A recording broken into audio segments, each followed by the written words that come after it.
afternoon, everybody. Look, it's me, camera and everything. I have an admission to make. This is the second time I'm recording this because the first time I recorded this, I didn't unmute my microphone. Look, microphone. Anyway, this is going to be all about Summer Waves thing. Fourth birthday, summer, Giuseppe has arrived, and we've got some fun things to talk about. Now, first and foremost, I'm going to make an announcement to you. Training rooms. Where is it? Here it is. Training rooms. My thoughts on training rooms. Training rooms are awesome. However, 95% of you won't bother with them. This doesn't mean they're worthless. However, and I fully expect the why are they here? What do we do? How do we do it? It's not good enough. Entitled Facebook posty stuff as per usual. The reason these are here is because the vocal minority of the game, and this includes me, have wanted a way to actually create our own scenarios and test ships and mess around with the community and generally do all the cool fun things that we can't do in game without ruining somebody else's day. You know, there's 15 of us in this game and we're all going to sail around in circles and only use our secondaries. Hilarious, but sometimes not the best thing for the poor people who's just turned up, first game in the Nuremberg, and we're all in West Virginia's or something and we ruin their day.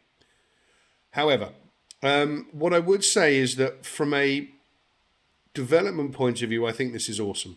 I think the value that the wargaming developers have put into training rooms and also fleets, which is now settled nicely, I think we can't be thankful enough for.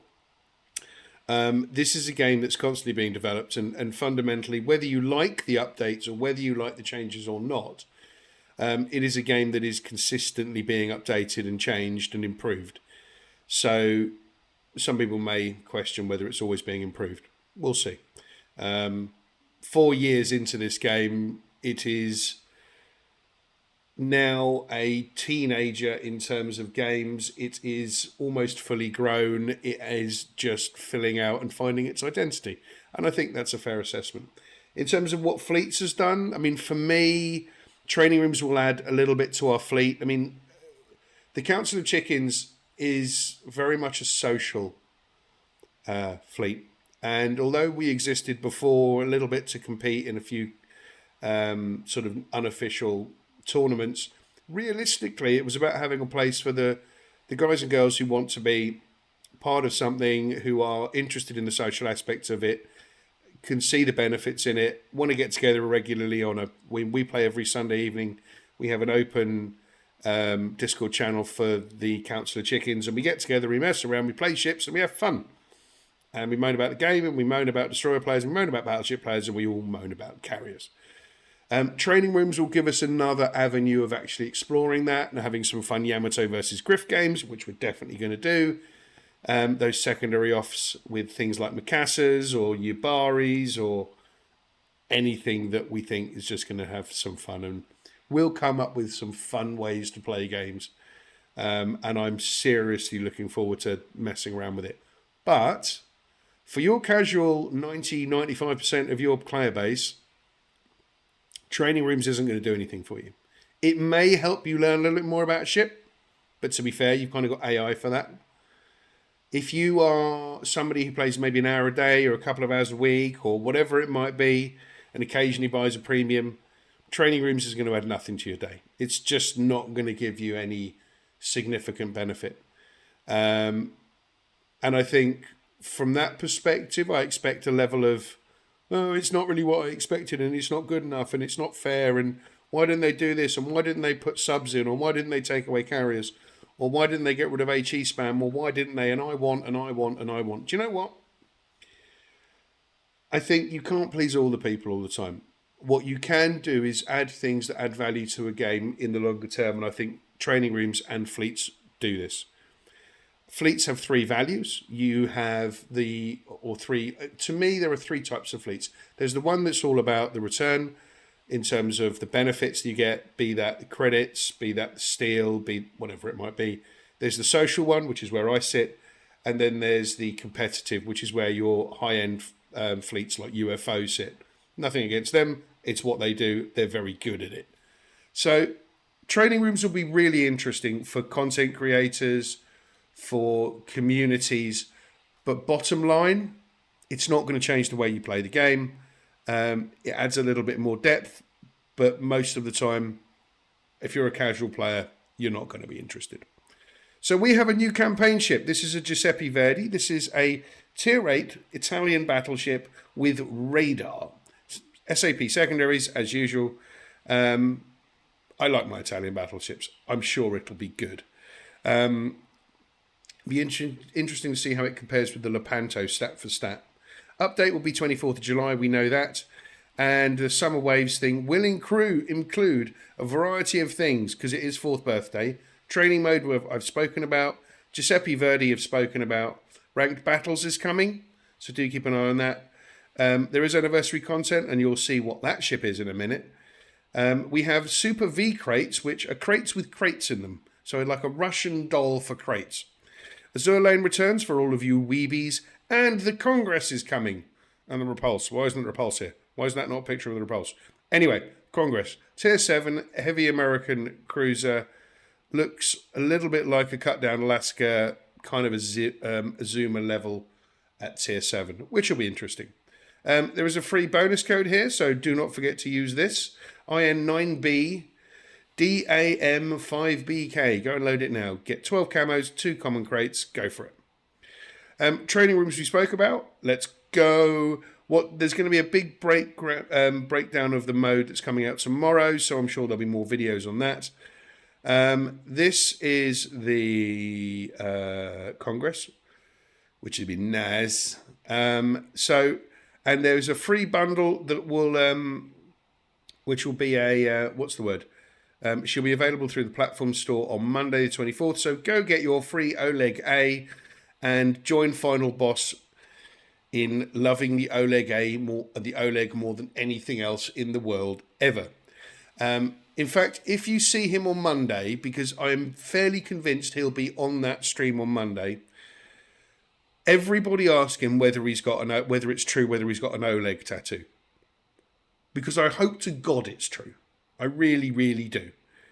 There will be a new project in the Bureau, which lots and lots of prizes.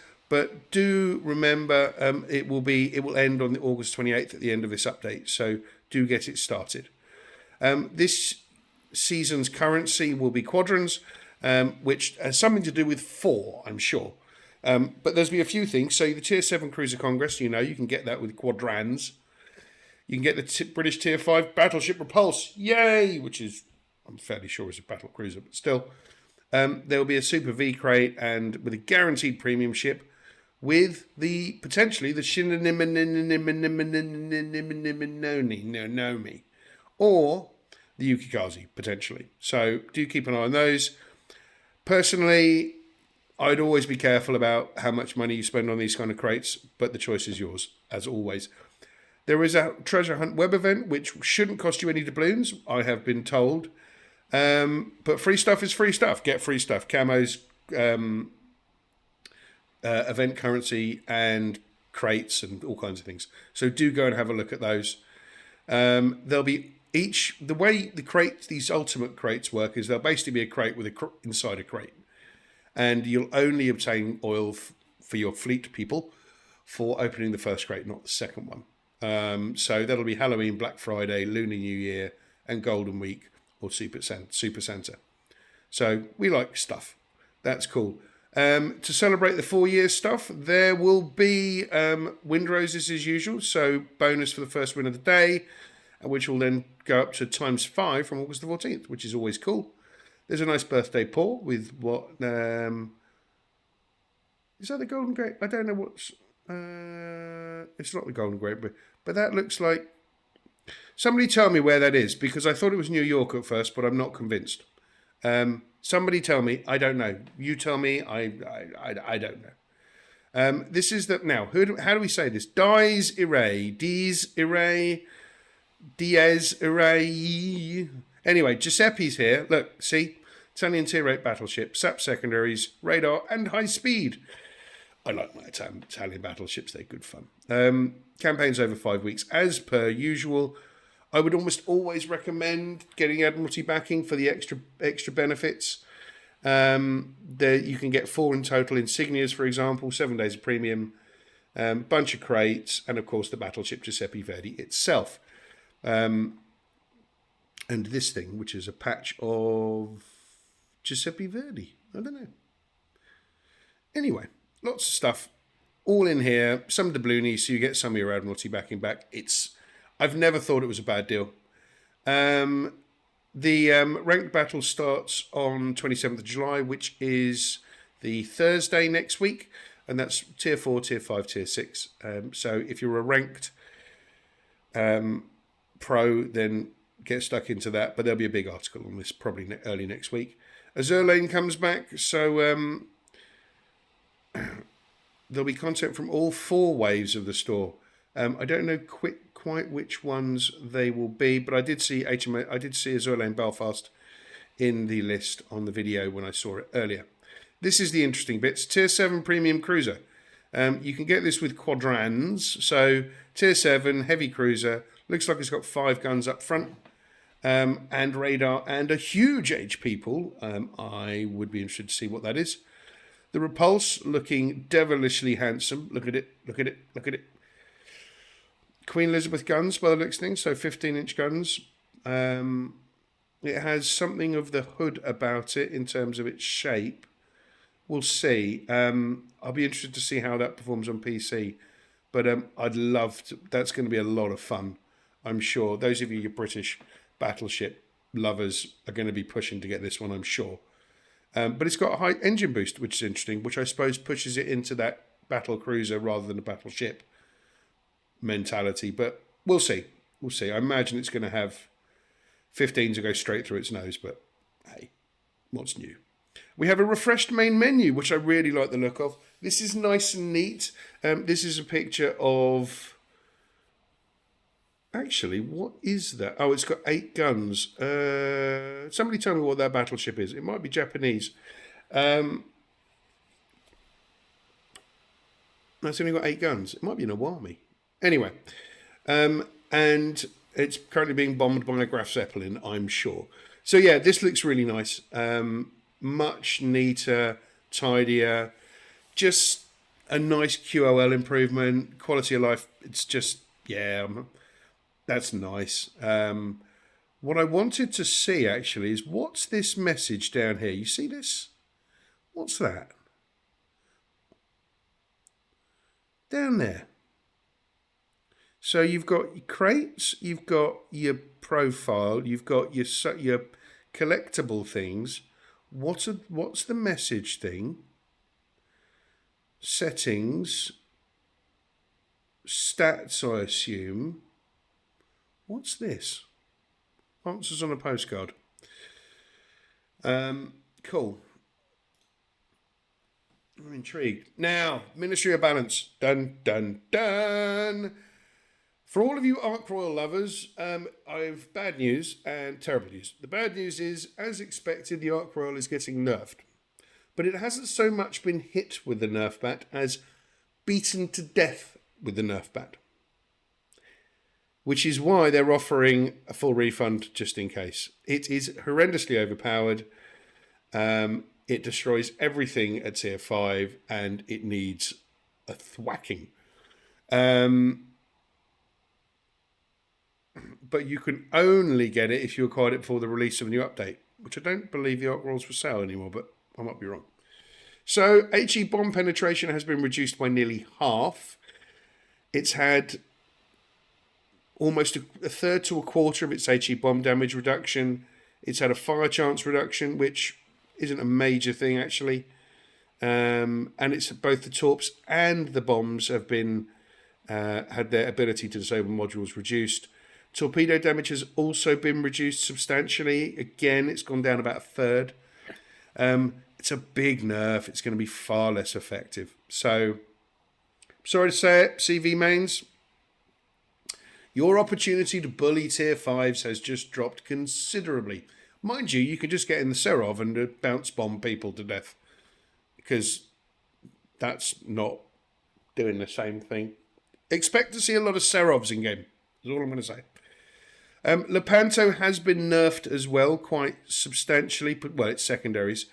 Particularly seeing as that it was double the power of the secondaries from Vittorio Veneto. So its range has been marginally reduced, but its reload on its 150s, 152s and 90 has been not quite doubled, but substantially increased. There's been a big change in there. So there's been a few changes as well on the console.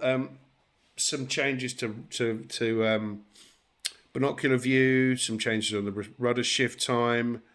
They've corrected some changes in here, nothing major. There's some few sort of vision things. So Monarch's received a minor armor update, model update, which doesn't affect the ship's gameplay. If you have the Legendary Birthday 2021 Bureau project that you haven't started, start it soon, because it will stop on the 24th of July. And they've completely reworked, and well, not completely, but they've reworked the Premium Supplies weekly mission as well.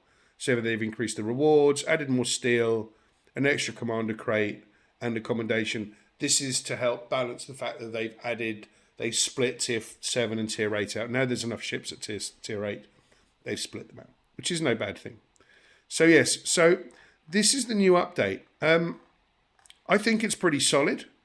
I have no criticisms of what they're doing with training rooms or anything like that. I think fundamentally the new Italian battleship is a good thing. I think the Congress, tier 7,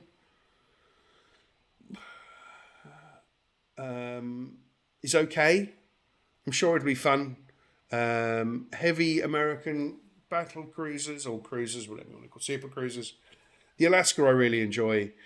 I prefer the Salem, Baltimore type, Des Moines type. That's just a preference. I'd rather have the AP and the HE capabilities of those ships than they're a little bit limited, your Alaskas, but I got ruined in Alaska when I was in my Conqueror yesterday, so hey, Alaska's still great.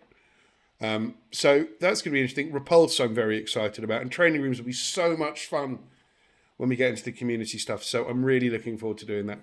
But I think that is it. I'll be live this evening playing ships with Harry Yak, and I'm sure we'll talk about this a little bit. I will be looking at the new update on Monday evening at 8:30 p.m. UK time. Come and say hello on Twitches, twitch.tv/Blaymeister. That's me, if you don't already know. I will see you all on the flip side. Do have a great rest of your day. I'm looking forward to this one.